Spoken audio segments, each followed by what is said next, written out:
Bueno, pues una presentación muy rápida. Yo creo que todos conocéis a Maite, unos por amigos y otros porque hemos hecho otros eventos con ella. Bueno, pues ya sabéis que dentro del proyecto de Soledad no deseada, pues Maite se ha sumado y es el segundo taller que nos va a hacer hoy sobre pintura. Además va a ser diferente porque nos va a contar cositas y luego vamos a aprender a pintar y todo, ¿no? Sí, tenemos todo completado.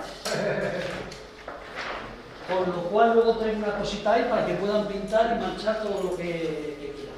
Pues yo casi te voy a dejar, me voy a quedar fuera para los que falten, que no nos molesten y somos todos tuyos. Y yo te veo. Bueno, muchas gracias, buenos días a todos y vamos a comenzar. Vamos a comenzar y lo que os he entregado es, bueno, pues digamos que es un cuaderno de viaje. ¿Por qué os he entregado un cuaderno de viaje? Pues porque yo hace poco he tenido la suerte de hacer un curso en el Prado y lo primero que hicieron fue darnos un cuaderno de viaje. Nos explicaron que todos los pintores, todos los artistas llevan en su bolso ese cuadernito. ¿Para qué llevan ese cuaderno? Pues porque siempre, en un momento determinado, ellos van apuntando lo que les viene a la imaginación. Si ven algo que les gusta, lo apuntan. Si ven algo incluso que no les gusta, o incluso en ese momento, bueno, digamos que vienen las musas y ellos hacían sus esquemas, sus borrones, sus no borrones. Y yo recuerdo que además uno de ellos es uno de los directores del Prado y a mí me dijo que ellos tenían el cuaderno de viaje de Goya. Y yo dije, bueno, pues yo en el próximo taller os voy a dar estas hojitas. ¿Qué tenéis que hacer? Pues muy sencillo, apuntar lo que os guste, lo que no os guste y si en algún momento determinado, yo según voy hablando, a mí no me importa que me interrumpáis, porque para mí no es una interrupción, es una interacción entre unos y otros. Entonces, ¿qué quiero que hagáis? Pues que si, por ejemplo, yo me voy a un tema y vosotros creéis que ese tema hay que profundizarlo más, lo apuntáis, que ya en otro taller lo hacemos. Bueno, eso es lo que vosotros hacéis. ¿Por qué he decidido, o yo me he inventado que esto va a ser un viaje a través del arte? Pues porque quiero que a través del arte a través del arte se pueden hacer muchas cosas, pero sobre todo viajamos. Viajamos y conocemos sitios a través de las obras de los pintores. O sea, está claro que, por ejemplo, ¿cuántos de vosotros levantan la mano habéis ido al Prado? Bien, chicos, buenos. ¿Cuántos en los 2 últimos meses habéis visto la última exposición? La última Bien, hay que ver más. La de Veronese. La de Veronese. Bien, pues hay que ir a verla, ¿eh? Si queréis un día organizamos una exposición y tal. ¿Por qué os digo esto? Pues porque todos vamos a exposiciones, vamos al Prado porque nos gusta la historia, no nos gusta el arte. Pero ¿realmente sabemos mirar una obra? O sea, porque vamos mirando y, ay, a mí sí me gusta, uy, está en oscura, uy, cuánta gente hay. Entonces vas andando y al final, sí, hemos visto el Veroneses, hemos visto las pinturas negras, carne, como tú y yo hemos ido, pero realmente sabemos lo que el pintor quiso decirnos en esa obra. Pensar que cada cuadro, que cada obra, el pintor, el artista, ha hecho, no solamente ha pintado, sino os ha puesto misterios que él a lo mejor tiene y ha encuadrado. Ahí, por ejemplo, si veis el Jardín de las Delicias del Bosco, tiene todos los misterios del mundo. Ha plasmado sus inquietudes, ha plasmado cosas que a lo mejor él no podía decir y sobre todo su estado de ánimo. Pensar que todos nosotros, incluida yo, pasamos de la luz a la sombra en un pispás, ¿eh? O sea, en un momento determinado estamos en la luz y eso se refleja a la hora de pintar.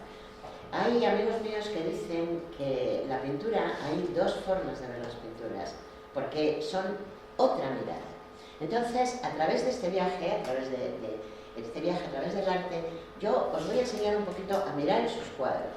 Vamos a distribuir todo este tema en un par de, como si dijéramos, de espacios. Tony enseguida me irá diciendo cuándo tengo que dejarlo, pero la primera parte nos vamos a ir a finales del siglo XIV, principios del siglo XV, todo el siglo XV y el siglo XVI, porque os voy a llevar de viaje al Renacimiento. Cuando ya estemos un poquito en el Renacimiento, veamos los pintores Os voy a hablar muy poquito de la biografía, pero sí lo suficiente para que sepáis por qué ellos pasaban de la luz a la sombra y por qué hacían lo que hacían. Luego pasaremos muy de paso por determinados artistas, determinados pintores, determinadas que tenían problemas de salud mental, en este caso, y gracias a esos problemas de salud mental, hoy tenemos obras de arte que son verdaderas genialidades. Es decir, pasaremos también un poco rápido por eso. Luego nos vamos a detener y vamos a dar unas pequeñas pinceladas de lo que es el arte terapia. ¿Para qué sirve el arte terapia? No penséis que el arte solo sirve para, qué bonito, no. El arte también sirve para diagnosticar, para curar, y eso lo vamos a hacer. Vamos a pasar por los distintos tipos de arte, ya sabéis que estamos hablando, podemos hablar de realismo, hiperrealismo, cubismo, impresionismo, naive, abstracto, o sea, hay muchos tipos. Vamos a ir pasando, no nos vamos a detener demasiado, pero sí lo suficiente para que vosotros por lo menos podáis distinguirlo o podáis ver un poco, quizá con los ojos del artista. Y luego ya en la última parte, una vez que pasemos de todo esto, tenemos un lienzo que, como vais a aprender a plasmar lo que vosotros en ese momento tenéis, vuestras ideas, vuestras angustias, pues entre todos vamos a hacer un cuadro. Seguro que va a salir fenomenal. Dicho esto, yo os voy a preguntar, antes de irnos de viaje, porque nos vamos a hacer un viaje al siglo XV, yo os voy a preguntar, cuando el artista, cuando el pintor pintó este cuadro, ¿vosotros qué veis aquí?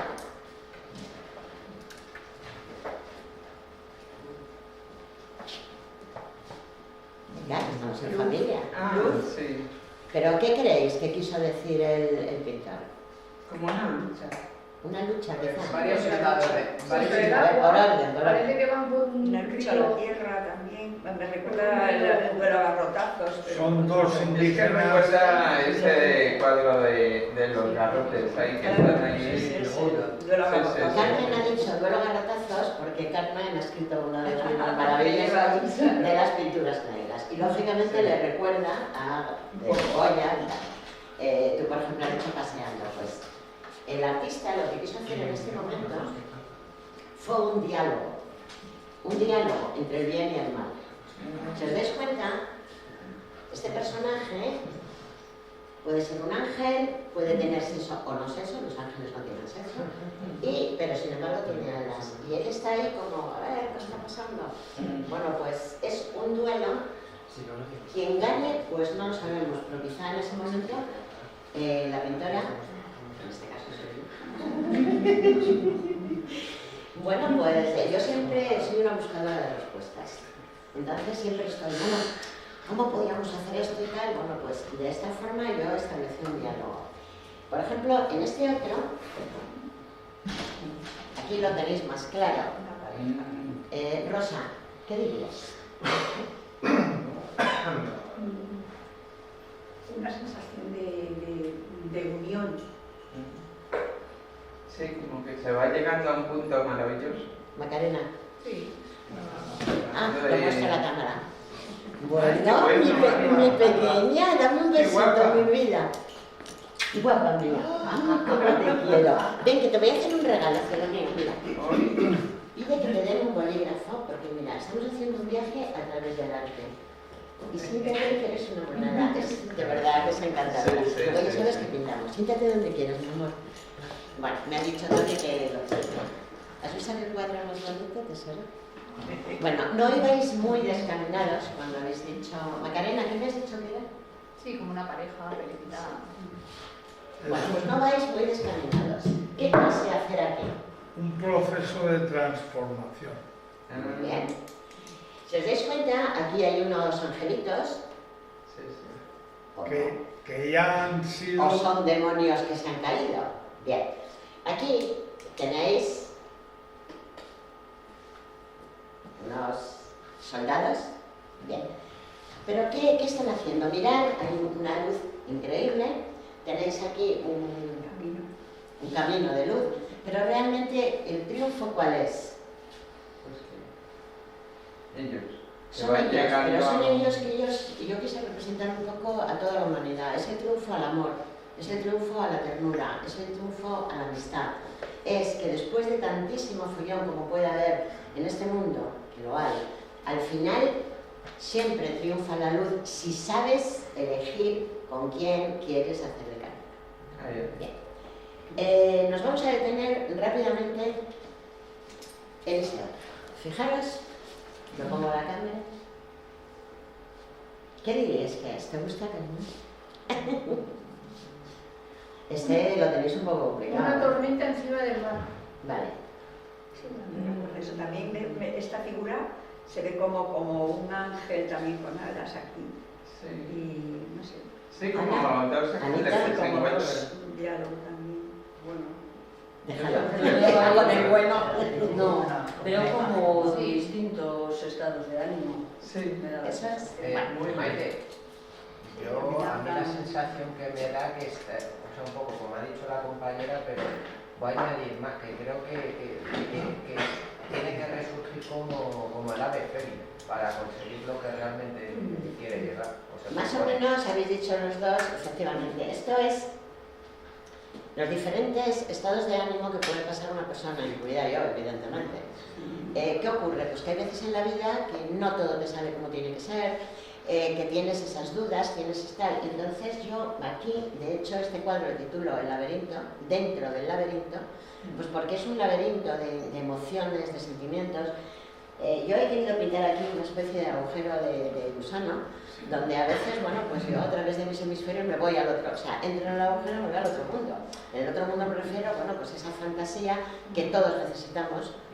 Todos necesitamos un toque de fantasía para poder seguir viviendo la realidad. Entonces, eso es más o menos lo que yo he querido plasmar. Os estaréis preguntando que por qué yo utilizo tanto el azul.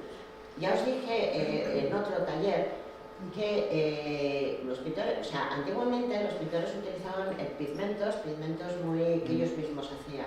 Sin embargo, nosotros, bueno, vas al Corte Inglés, compras el óleo y ya está.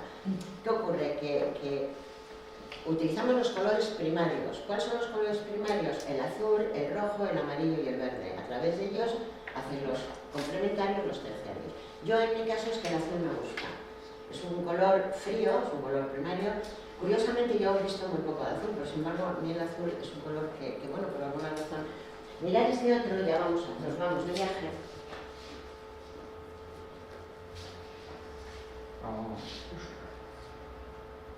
Sí, ahí Es como una bruma, sí. Cada uno de vosotros, cuando mira un cuadro, cuando mira una obra, tenéis que...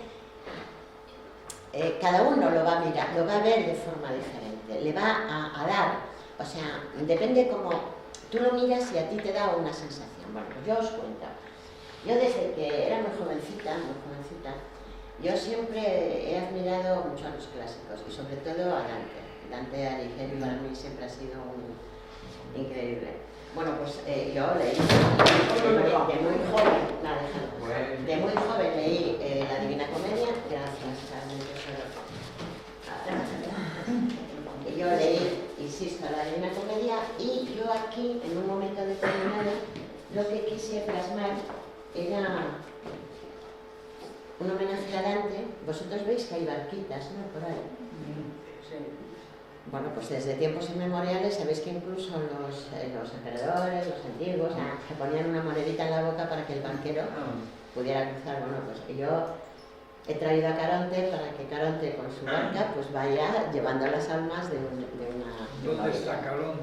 Sí, ahí es. Pero claro, le tenéis que buscar vosotros. Claro. O sea, yo he puesto a Caronte, pero sois vosotros los que tenéis que buscarlo. Lo veréis o no lo veréis, pero eso es tal cual. La pequeña, seguro que lo has visto. ¿A qué lo has visto rápido, mi niña? Que sepáis que en el último taller ella no se imagina, la mejor de todas era la que pintaba. Mira, es un cuaderno, como si dijéramos cuaderno de viaje, para que tú vayas apuntando dentro lo que te gusta, no te gusta, y en fin, si algo quieres que vayamos un poquito más, lo vayamos explicando. Bueno, pues como ya habéis aprendido un poquito... Yo pienso que aparte de lo que cada uno tiene, depende del mismo la misma persona podemos ver el cuadro en diferentes situaciones y ves diferentes cosas. Es que las ves, vamos a ver, Rosa, el ver una obra depende también, o sea, piénsate que el autor, el pintor, el artista, él siempre va a esconder dentro de la obra un pellizquito de su alma, siempre va a esconderlo. Tú tienes que saber mirar con los ojos, con otra mirada. Tienes que intentar ver qué es lo que quería transmitirte el pintor. Yo en este cuadro hay varias barquitas pequeñas, muy disimuladas, está claro, porque a veces el cielo y el mar se juntan, pues porque estamos hablando en esa nebulosa, ese universo de sucesos. Entonces, ¿qué ocurre? Que tú tienes que saber, yo he traído a Caronte, pero tú tienes que buscar. ¿Por qué? Pues porque en momentos determinados, toma corazón, Blanca, en momentos determinados, yo siempre digo que a veces, gracias, la cabeza, mi amigo Juan se ríe mucho cuando digo, mira, yo tengo a veces la cabeza perdida entre las tinieblas de la sin razón, y es verdad, o sea, pero bueno, pues ahora dicho esto, queridos, nos ponemos de viaje, poner los cinturones, vamos a iniciar un viaje al siglo XV, y si alguno de vosotros se marea, se aburre, le pasa algo, pues por ahí tendré alguna azafata, que seguro que va a ser la Pepe, que os llevará un refrigerio, un caramelo de la tanda, Pero poner los cinturones, chan chan, que empieza el viaje. Nos vamos a finales del siglo XIV, principios del siglo XV. El esplendor del Renacimiento, a mí el Renacimiento es que claro, bien. Tened en cuenta que vamos a ir, yo os explico rápido porque si no Tony en 50 minutos me dice que tengo que parar. Tenéis que pensar que el Renacimiento empieza a finales, como os he dicho, del XIV, luego el esplendor siglo XV, siglo XVI, y solamente os voy a decir que son 5 claves. ¿Cuáles son las 5 claves del Renacimiento? La primera es el renacer de la cultura clásica, es la vuelta a las ideas culturales y la forma de creación. En segundo lugar estaría el movimiento que surgió en la Europa occidental, en primer lugar en Italia, de hecho todos habéis ido al Prado y por eso os traigo el Renacimiento, y de ahí se extiende en distintas modalidades. Pensad que el Renacimiento marcó en la historia universal la transición entre la Edad Media y la Edad Moderna. Luego, pensad que hubo un momento que había un caos en las ciudades durante los últimos siglos medievales y una de las obsesiones era volver otra vez a solucionar ese desorden urbanístico. Y ahí es donde empieza la vuelta al orden clásico. Es importantísimo que tengáis en cuenta que todo esto empieza en Italia, Florencia, Venecia, y de ahí va tomando diversas formas hasta llegar al manierismo en otras zonas geográficas. Y recordar que una de las cosas más importantes del Renacimiento es que empieza el tratamiento de la perspectiva.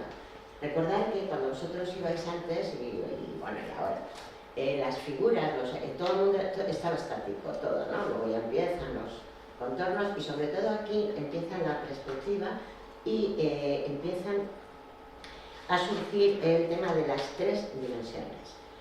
Vamos a distinguir que dentro del Renacimiento hay 2 etapas, que es el 480 y el 580. El 480 ya sabéis que está en la escuela florentina, Cotoménico, Veneciano y tal, y el 580 es la escuela de Roma, la escuela de los papas. Ahí está Leonardo, Rafael, Miguel Ángel. Os preguntaréis que por qué, por ejemplo, Rafael, Miguel Ángel, Da Vinci y tal, si eran florentinos, ¿por qué se van a Roma? Pues porque Roma era donde estaba el dinero, que estaban el mecenato, o sea, los mecenas eran los papas, la familia Medici, que era la que tenía el dinero, entonces se van de una escuela a otra, pero no porque sea más importante, no, es que se van a buscarse la vida donde hay más dinero. Empezamos, mirad. ¿Por qué os pongo a Erasmo de Rotterdam en primer lugar? Pues muy sencillo, porque a mí Erasmo, aparte de que, bueno, me encanta, es del siglo XVI, XV, exactamente 1540 y tantos, siglo XVI. Erasmo era un filósofo increíble, un humanista, y sobre todo, fijaros que era increíble que fue también el tutor de las hijas de Juana de Castilla, la mal llamada Juana la Loca. Entonces, él escribió muchísimo sobre la salud mental. Entonces él decía que la más alta sabiduría se logra por el camino de la locura. Y si eres artista, a mayor extravagancia, más serás aclamado por el público. Y recordad lo que os he dicho antes, no hay un artista que no tenga una beta de locura. Eso es así. Pero bueno, pasamos a el padre del Renacimiento. ¿Quién es el padre del Renacimiento? Pues como dirían los italianos, Giotto. De Giotto fue el primer pintor cuya obra anuncia la llegada de un nuevo estilo. Ni siquiera él sabía lo que estaba haciendo. La mitad de los pintores, ya veréis, a lo largo de todo en la mañana, que a veces no sabían ni lo que, por ejemplo, en el caso de Goya fue el primer pintor impresionista y no había llegado todavía al impresionismo. Entonces a Giotto prácticamente le pasó lo mismo. Sabemos muy poco de su vida, sabemos de su obra, pero muy poco de su vida. Pero una de las cosas más importantes es que ya con 30 años tenía su propio taller y era maestro, lo cual quiere decir que ya, en fin, era un hombre pues muy importante. El principal tema pictórico de esta época era el religioso. Claro, religioso porque ahí, ¿quién tenía dinero? La iglesia. Pues ahí es donde, claro, pintaban lo que les decía. Y luego, tener en cuenta que una de las cosas fundamentales es que él empieza con la perspectiva y las 3 dimensiones. Lo vais a ver perfectísimamente en este cuadro. Fijaros, tenéis que ver, según lo veis vosotros, cómo él pinta a la derecha, pinta toda la edificación. Este cuadro se llama La expulsión de los demonios. Si os dais cuenta, es que no tengo aquí para señalaros, pero en la parte de arriba os dais cuenta que tenéis ángeles negros, ángeles blancos. Los ángeles blancos se ponen ahí hasta que consiguen echar a los negros. Pero ¿cuál es lo fundamental? Pues la perspectiva que él le da, y en esta época ya es el color. Fijaros qué dos cuadros más increíbles. El de la izquierda, sabéis que es Jesús en el templo hablando a los doctores. Quiero que miréis toda esta parte. Fijaros, pero eso va a faltar. Unos están leyendo, les están oyendo, pero unos leen diciendo, bueno, lo que está diciendo y tal, porque Jesucristo era muy joven, pero sin embargo mirad la fuerza, la postura que tiene Jesús como muy seguro de lo que está haciendo. Tenéis que ver cómo tiene la mano, porque a lo largo de todo el Renacimiento siempre las manos están extendidas y sobre todo, no sé por qué, señalaban con el dedo, cosa que ahora decimos que no está bien. Y en el siguiente, ese es de Veronés, donde ese cuadro es las bodas de Caná.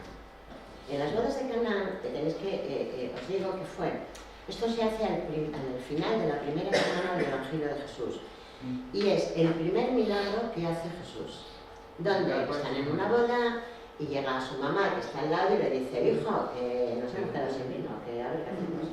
Y dice Jesucristo, aquí no pasa nada, llenar todo de agua y él lo convierte en vino. Es el primer milagro que hace Jesús. No podemos hablar del Renacimiento sin tener a Leonardo da Vinci. Leonardo da Vinci es el referente del referente del referente. Bien, Leonardo nace en Florencia y es pintor, anatomista, arquitecto, paleontólogo, botánico, escritor, ingeniero, inventor, es absolutamente todo. ¿Qué ocurre? Pues que ya desde pequeño, como verás tú, que, fijaros, él nace, os lo digo muy rápido, él nace en una familia que tenía dinero en aquella época, que bueno, en aquella época pues no había. Él nace en una familia muy, bueno, una familia buena, pero sin embargo, porque el padre era canciller, sin embargo, el padre tiene una historia con una señora y esta señora era, prácticamente era una esclava, era una campesina, que bueno, pues una esclava y tal. Por eso siempre Leonardo dice que él es hijo del amor libre. Leonardo, fijaros, aquí es donde os vais a dar cuenta lo que os decía, cuando los pintores, cuando hacen una obra, encierran misterios, encierran simbologías y nos hacen ver todo. Bueno, Leonardo fue el impulsor de una técnica que se llama el esfumato. El esfumato, yo no sé, Anita, ¿tú utilizas el esfumato cuando pintas? Sí, me gusta. Ella sí lo utiliza, porque es más purista. Ana como pintora es más purista. Yo, bueno, el esfumato quiere decir que es una técnica para envejecer las obras, darle más profundidad y sobre todo darle lejanía. ¿Qué se consigue? Que los contornos sean completamente imprecisos. Claro, esto es dando capas y capas de pintura muy diluida. Yo en mi caso no hago el esfumato, yo hago veladuras, con una y otra y tal. Pero bueno, mirar qué maravilla de cuadro. Este cuadro está en Milán, en la Basílica de Santa María de Gracia. Yo tuve la suerte de ir a verle, pero la parte de abajo, los pececitos de Cristo, no existen, porque cuando llegaron los franceses, el rey de Francia dijo, este fresco para mí. Trató de llevárselo, no pudo, y entonces dicen que jugaban disparando con las flechas, total, que se cargaron los Cristo. Pero es importante que veáis que esto, ¿qué representa? Pues es una escena bíblica donde representa que Jesucristo comparte el vino y el pan con los apóstoles, minutos antes de ser traicionado por Judas Iscariote. Pero se habla muchísimo de esta obra, porque si os dais cuenta, voy a levantarme, si os dais cuenta, hay una similitud. Él se supone que es San Juan, pero nos parece muy guapo para ser chico, digo yo. Mirad la similitud de los ropajes que llevan de las túnicas. Jesús y ahora veremos. Azul, rojo, es mucha similitud. Hay autores que dicen, fijaros aquí que están todos apelotonados, pero sin embargo ahí hay un hueco. Ya sabéis que incluso hay autores que dicen que eso era el hueco de Santo Real. ¿Lo será o no lo será? Yo os lo cuento. Pues hay muchos autores que dicen que no era San Juan, sino la Magdalena. ¿Por qué? Porque la Magdalena era su compañera, o sea, no había ningún problema. Pero bueno, lo más importante es que la obra tenía esa técnica del esfumato. Y quiero que miréis el fondo de la obra, porque ahí estáis viendo que Leonardo pintaba los fondos claritos. Bueno, pues ya veréis como en un momento determinado no lo pinta tan clarito. Bueno, en la Gioconda, ¿qué queréis que os hable de la Gioconda? Mirad un poco las manos y veréis los contornos imprecisos, porque él utilizaba la técnica del esfumato.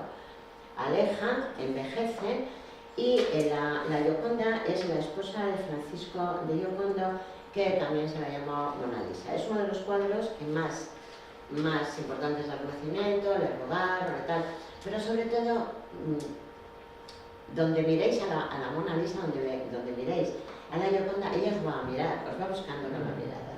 Luego, la sonrisa es enigmática al máximo. Hay quien dice que, bueno, quizá que se parecía mucho a la madre de Leonardo. Eso habría que verlo. Pero sobre todo, fijaros, durante montones de años se pensaba que todo el fondo, Leonardo se lo había inventado. No es cierto, no se lo inventó. El fondo se dice que es de la ciudad de Lecco. Él llegó a esa ciudad, copió y lo puso. Bueno, vamos muy rápido. A mí ese cuadro me apasiona. ¿Por qué me apasiona? Porque ahí es donde están todos los misterios. Todos los que os podáis imaginar. Mirad, en la Virgen de las Rocas son dos cuadros diferentes. Uno está en la galería de la National Gallery de Londres y luego el otro está en el Louvre. Bien, entonces aquí, ¿qué vemos aquí? Vemos a la Virgen, vemos dos niños, esos dos niños es el Niño Jesús y San Juan Bautista, que sabéis que eran primos. Esto, la leyenda dice que es cuando se encuentran, cuando fue en el exilio de Egipto. Pero hay un ángel, ese ángel, como el niño, como San Juan Bautista era huérfano, es un arcángel que Dios le pone a San Juan Bautista, que se llama Uriel, para que le proteja. Así, tenía guardaespaldas en esa época. Pero, ¿qué me podéis decir de la Virgen de las Rocas? O sea, el fondo es maravilloso, pero el fondo no existe en ningún sitio. Pero es que además no existe la Virgen de las Rocas en ningún santuario. Pero quiero que miréis las manos de la Virgen, porque realmente el Niño Jesús tiene la manita alzada para bendecir, pero la Virgen, esa mano, ¿a qué te parece un garfio? Está chapa. Y sin embargo, la otra mano que está cogiendo al niño, pues hombre, son dos brazos míos, o sea que...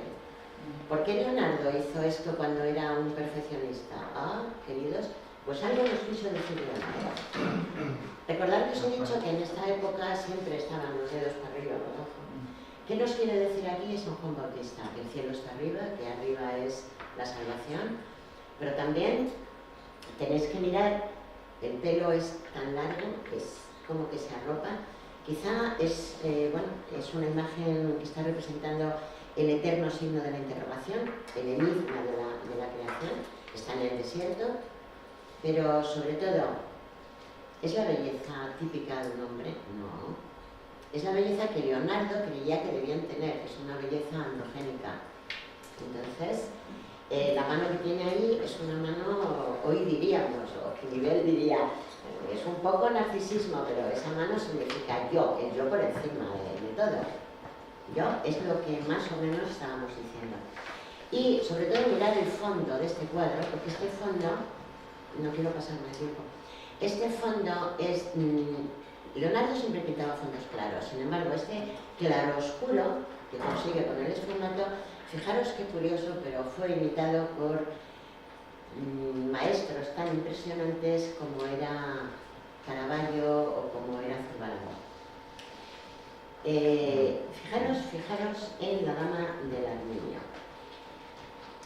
Esta modelo se llama Cecilia Gallardi y era el amante del duque de Milán. El duque de Milán dice, oh, quiero una foto de mi amada y tal y cual.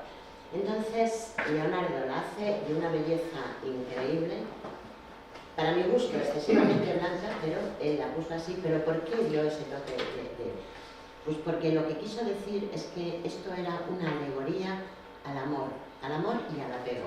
¿Sabéis por qué el apego? Porque tiene un animalito en brazos. Y el animal siempre, siempre significa el apego y la fidelidad. Bueno, ya hablar de Miguel Ángel, ¿verdad? Bien. Os voy a decir rapidísimamente, porque, bueno, nos podemos, como tenéis ahí los papeles, vais escribiendo lo que otro día queréis que hablemos. Miguel Ángel era un escultor, pintor, bueno. Miguel Ángel realmente lo que era un escultor, porque lo que le gustaba era esculpir. Pintaba porque pintaba, pero no. Aparte que dicen las malas lenguas que no terminaba ningún cuadro, él empezaba, se iba, volvía. Pero fijaros qué tierno lo que os voy a contar. Es una anécdota que a mí me ha parecido lo más entrañable. El padre de Miguel Ángel dijo que tenía que estudiar gramática en Florencia. Bueno, Miguel Ángel desde su edad decía, no, yo lo que quiero es esculpir. El padre no entendía por qué quería el hijo ser. Y entonces, como era de buena familia, a Miguel Ángel le amamantó lo que hoy llamamos una ama de cría, que era una nodriza. Bueno, pues esta señora nodriza era la mujer de un picapedrero, con lo cual Miguel Ángel tenía una frase muy, muy bonita, que me gusta mucho, que decía, la leche, dice, a mí, el ideal para mí, que es esculpir, decía, según Miguel Ángel, le venía de la nodriza que había tenido. Entonces decía, juntamente con la leche de mi nodriza, mamé también las escarpas, los martillos con los cuales después he esculpido mis obras. Fijaros qué bonito, qué reconocimiento a la nodriza, como es Miguel Ángel. Bueno, en un momento determinado a Miguel Ángel llega el Papa Julio II y le dice, Char, tienes que repintar el techo de la Capilla Sixtina. En aquel momento la capilla estaba pintada en azul con estrellitas amarillas. Claro, Miguel Ángel, estamos hablando que tenía 33 años y estamos hablando de 1500 años. Claro, cuando Miguel Ángel llega y ve esas dimensiones, ¡oh! Entonces dice que no. Que él no lo pinta por una razón. Primero, porque él quiere esculpir y que no le van a distraer a él de poder esculpir. Y segundo, porque tiene ahí una neurosis que dice, no, esto todos mis compañeros han puesto de acuerdo para que yo fracase, no lo voy a coger. Pero luego al final, como esa parte narcisista que todos tenemos, dice, yo puedo con esto. Bueno, el caso es que dice que sí y se compromete. Bueno, que sepáis que la Capilla Sixtina es la capilla del Palacio Apostólico de la Ciudad del Vaticano, la residencia oficial del Pontífice. La función que tiene es la Capilla Sixtina, es de servir de sede pontificia. Bueno, para no alargarnos, en un momento determinado ella dice que sí y entonces empieza el problema. ¿Cómo llego al techo? El Papa le dice, no te preocupes, que yo tengo aquí un arquitecto y que hace unos andamios y tal y cual. Y el arquitecto dice que va a poner ahí dos agujeritos y que ahí, claro, Miguel Ángel entra en cólera porque tenía un carácter horroroso. Y se va al Papa y le dice que no, que yo así no lo hago porque vamos a destrozar. Y entonces el Papa, ya viendo el carácter de Miguel Ángel, dice que, mira, haz lo que quieras y tal. Entonces Miguel Ángel hace unos andamios, uno sobre otro, superpuestos, con unas poleas que, si estáis viendo las ventanas, en los huequitos de las ventanas, allí es donde los amarra, para que luego no se vean los agujeros. ¿Qué logra con esto? Que suben y bajan. Curiosamente se decía que Miguel Ángel pintaba tumbado, no es cierto. O sea, él bajaba y subía los andamios y pintaba de pie. Lo que pasa es que, claro, pintaba así, sí. Bueno, el tema es que cuando ya le encargan todo esto, que sepáis que Julio II le dice que pinte escenas bíblicas, pero que realmente solamente tiene que pintar, solo se le encargó pintar 12 figuras de los apóstoles. Miguel Ángel ya después de montar dice que no lo hace. Y ya el Papa, harto de toda la polenta, dice, mira, haz lo que quieras, pinta lo que quieras. Total, que Miguel Ángel llega a pintar, imaginaros, 300 figuras. Lo más importante que pinta es el juicio final, pero que fijaros, que ahí pinta, bueno, los que hayáis visto la Capilla Sixtina, los personajes son excesivamente musculosos, incluso la Virgen María está ahí un poquito encogidita. Él hace el juicio final, donde, bueno, las almas suben y bajan cuando son juzgadas y tal. Pero por no alargarme, deciros que todos los que habéis ido, lo habéis observado, la parte del fondo, la parte de arriba está un poco inclinada hacia el espectador. Eso lo hizo con la intención de que cuando vieras eso, o sea, como que te diera un poco de ver el poder que Dios tiene y un poco de viento. Luego, un dato que a mí me hizo mucha gracia, era que él pintó todas las figuras desnudas. Claro, imagínate, llega un cardenal, entra en cólera, porque dice que eso parece pues un baño público, una taberna, no, se ve pontificia. Eso empieza a hacer una campaña, y eso se considera la campaña de la hoja. Cuando se entera Miguel Ángel de que el otro estaba poniendo verde, que era el cardenal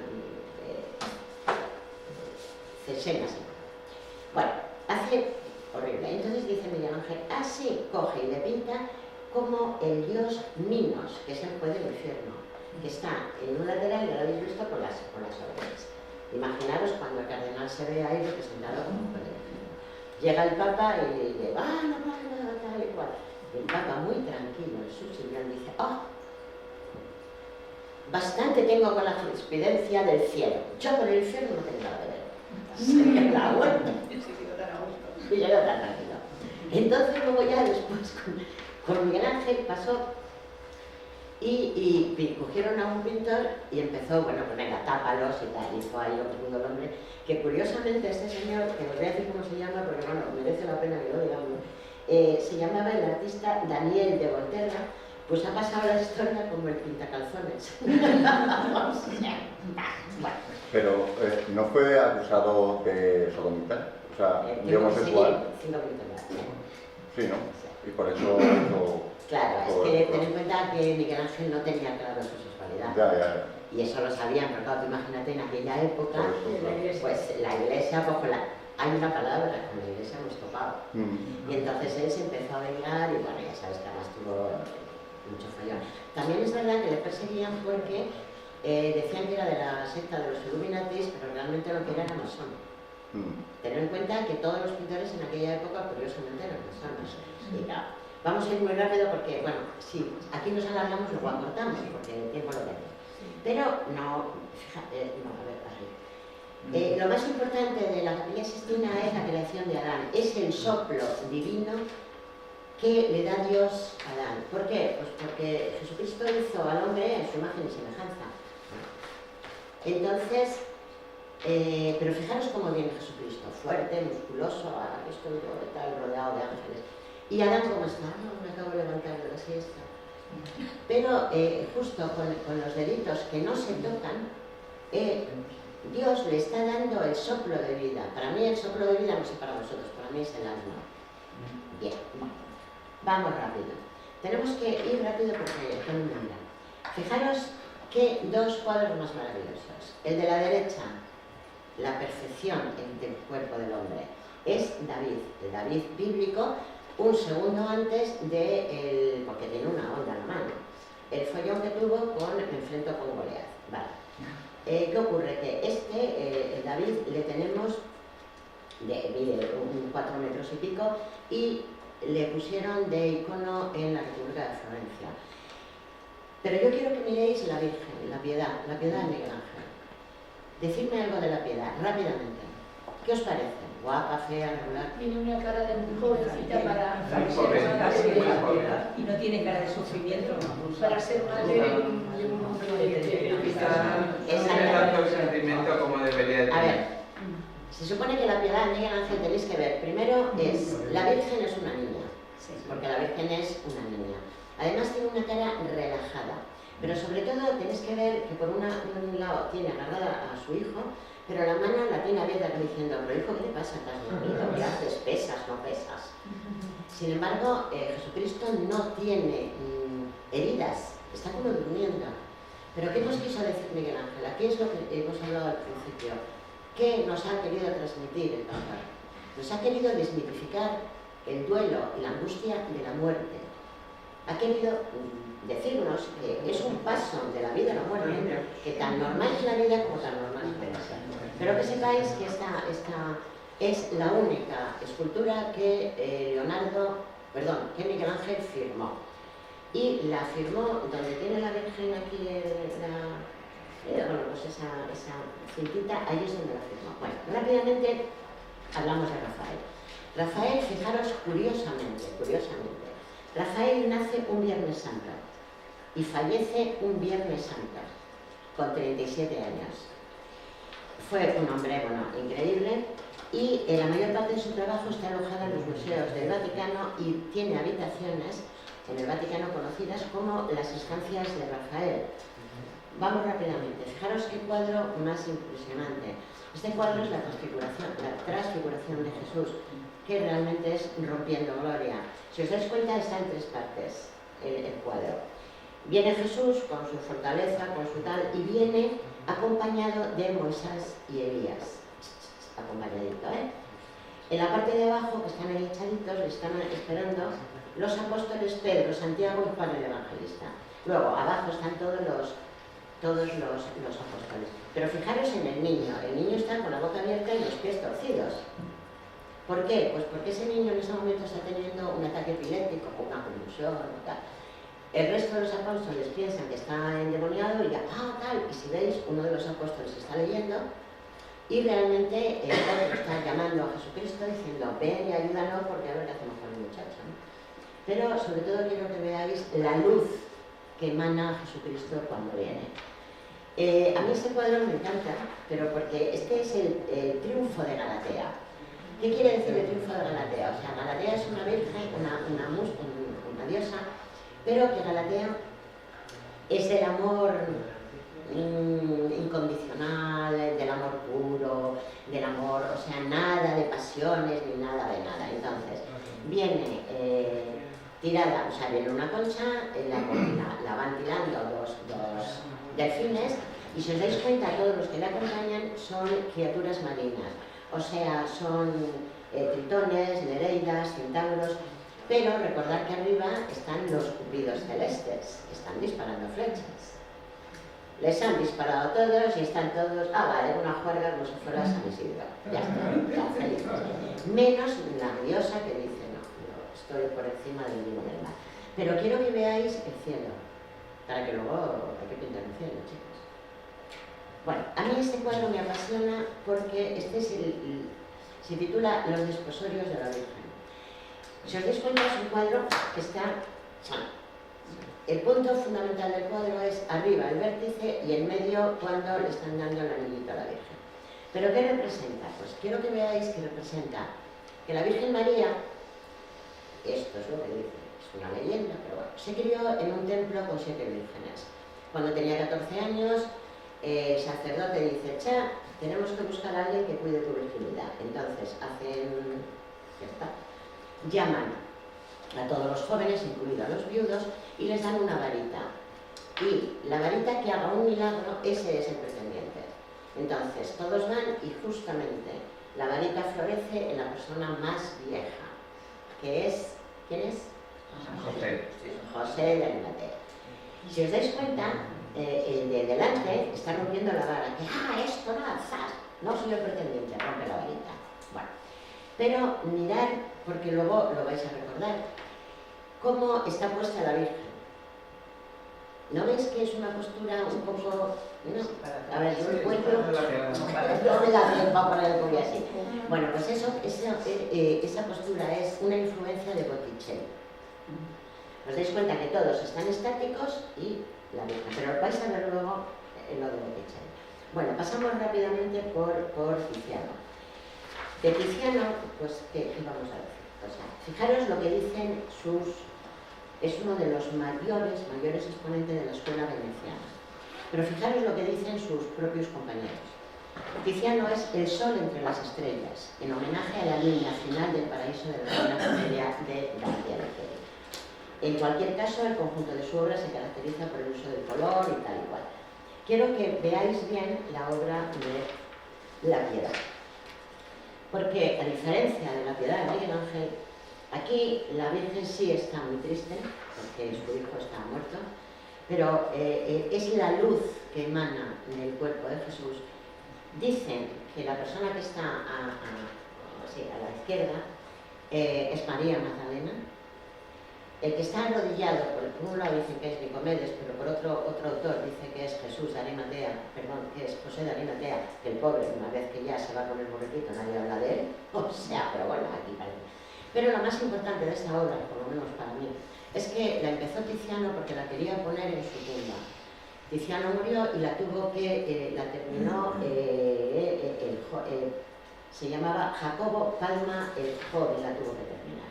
Bueno, este cuadro, fijaros, tiene mucho tema, porque nuestro rey Felipe II encargó a Tiziano 3 o 4 réplicas de este, porque lo quería poner en los alcázares aquí en Madrid, quería rodearse, ya sabéis que Felipe II el prudente, pues era lo que le gustaba. Bien, ¿qué nos dice aquí? Pues mirad, según narra la Metamorfosis de Ovidio, bueno, no me voy a alargar, el caso es que ella es la Venus y él es la Doris. Bien, entonces, ella iba paseando un día, total, que un cupido celeste le dispara y ella cae enamoradísima de Venus, de Adonis. Y bueno, el caso es que ella no quería separarse de él. Adonis era un cazador, todas las noches salía a cazar, y ella le ruega que por favor, que no cace para que no le pase nada. Él no le hace caso, evidentemente, y se va, claro, viene un jabalí, se ha muerto. Entonces, ella llora amargamente y de sus lágrimas surge la flor de Anemora. Pero una de las cosas más importantes de este cuadro, aparte del colorido, aparte de todo, es que la sociedad no permitió y criticó, porque en aquel momento una diosa desnuda, marcando ella, agarrada a un hombre, diciendo lo que tenía que hacer, por hasta ahí podíamos llegar. Bien. Y este es la Asunción de Tiziano, que aquí, si recordáis, este cuadro está en 3 partes. Arriba está el Padre esperando a la Virgen. La parte de abajo están todos, María, que te vas. La Virgen María está ayudada por los angelitos que se llaman Pitus, los angelitos se llaman Pitus. Y María asciende al cielo en cuerpo y alma, porque este es un dogma que el Papa Pío XII defendió, el dogma de la Asunción, en el 1950. Rápidamente, esta es la dama, la Venus de Urbino. Venus de Urbino o la Venus del Berrido. Fijaros, como todo lo que hacen ellos, este es veneciano, Tiziano, entonces el fondo de este cuadro, veis la laguna de Venecia, veis los árboles y tal. Pero sobre todo, en primer plano, ella está porque ella es la amante de Ludovico. En este momento, Tiziano estaba trabajando para la familia de Medici, entonces, píntamela, sí, te la pinto. Pero, si ella veis el momento relajado que tiene, ella no está en ningún momento, digamos, diciendo, oh, estoy desnuda, no, no, ella sabe que es guapa y está, digamos, orgullosa de su propia belleza. Pero quiero que miréis el arcón, que se llama arcón de bodas, donde tenemos a una señora que está buscando, no sabemos qué busca. Y eso puede ser también un poco el mito de Pandora, ¿no? La caja de Pandora que busca. Al lado está la doncella, pero una de las cosas más significativas es que tiene un perrito a los pies durmiendo. ¿Y sabes lo que significa eso, cariño? Que no era una diosa, porque nunca, nunca las diosas están con animalitos. Con lo cual, también esto significa la ternura, la fidelidad y el apego, porque está el perro. Pasamos rápidamente a Botticelli. Bueno, Botticelli, por Dios, pasó a la historia por pintar las Madonas, por tal. Pero sobre todo por el famoso cuadro de la primavera. O sea, ¿qué ocurre con el cuadro de la primavera? Pues que sepáis que en ese mismo cuadro él pintó, creo que eran, lo tengo por aquí apuntado, 200 especies botánicas que él sacó de la Toscana. Luego después, mirar el vestido que tiene la ninfa, la de la derecha. Porque, bueno, primero tiene las tres gracias, luego tiene el rey, que viene el dios Mercurio, luego el otro sopla, con aquello, que tal. Pero quiero que veáis el vestido ese porque es que tiene luego lo vais a volver a ver. Fijaros, bueno, este es uno de los cuadros más importantes, pero sin embargo, aquí rompe, como si dijéramos, Botticelli en Venus y Marte, porque aquí lo que nos trae es el amor ilícito entre los dioses. Botticelli fue el primer artista del Renacimiento que hizo pleno uso de la mitología clásica.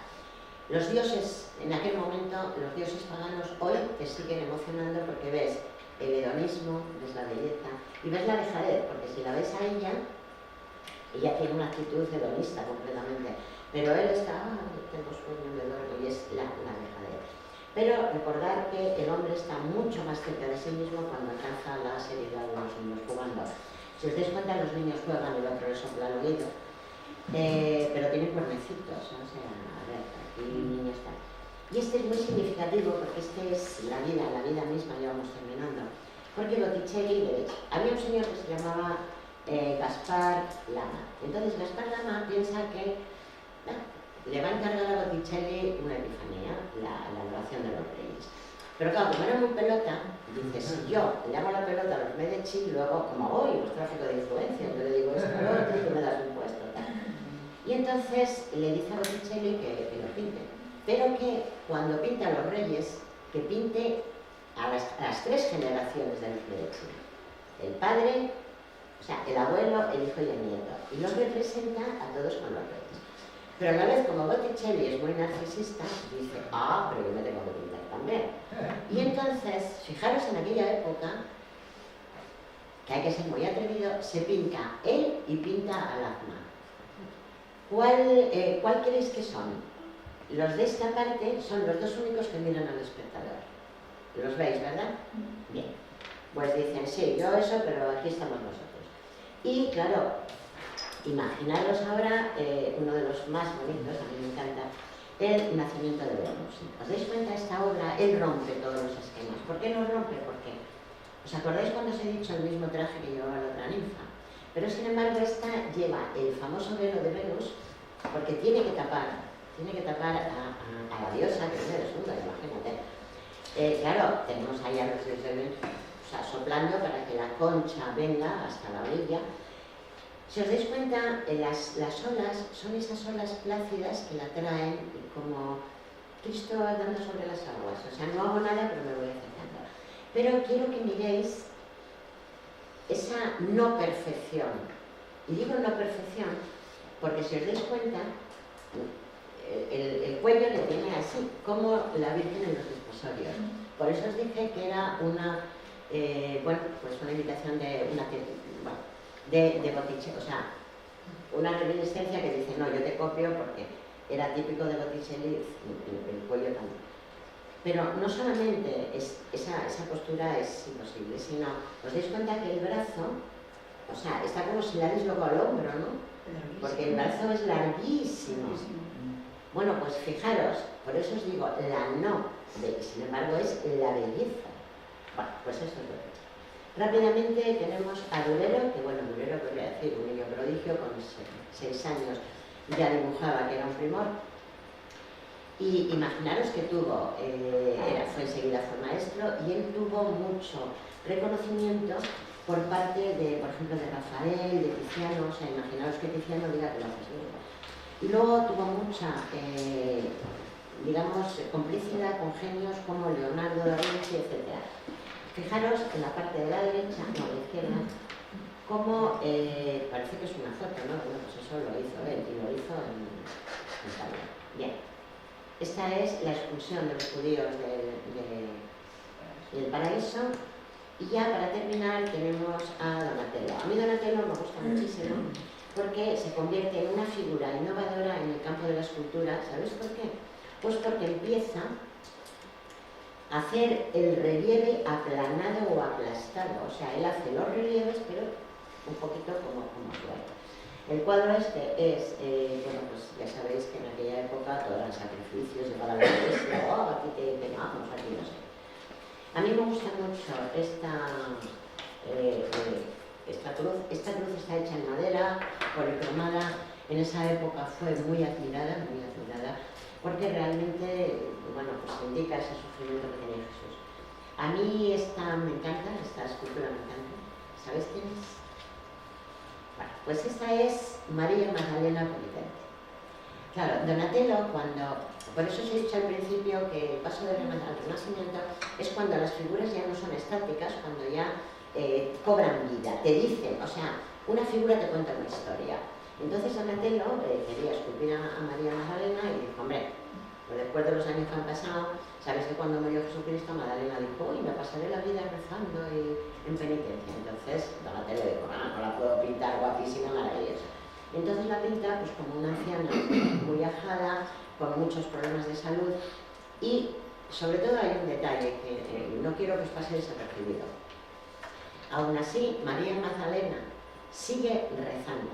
Es como Goya, sigo aprendiendo. Pues bueno, Magdalena sigue rezando. Y ya, este es Donatello, que bueno, Miguel Ángel llegó a decir que después de ver esto, él creía en Dios. O sea, fíjate, después de hacer la Capilla Sixtina.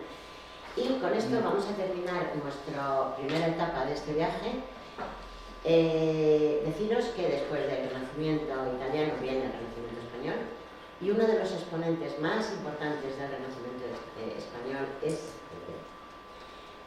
vamos a bajarnos ahora de nuestros asientos y vamos a tener 10 minutines de descanso para luego después pasar a la segunda etapa.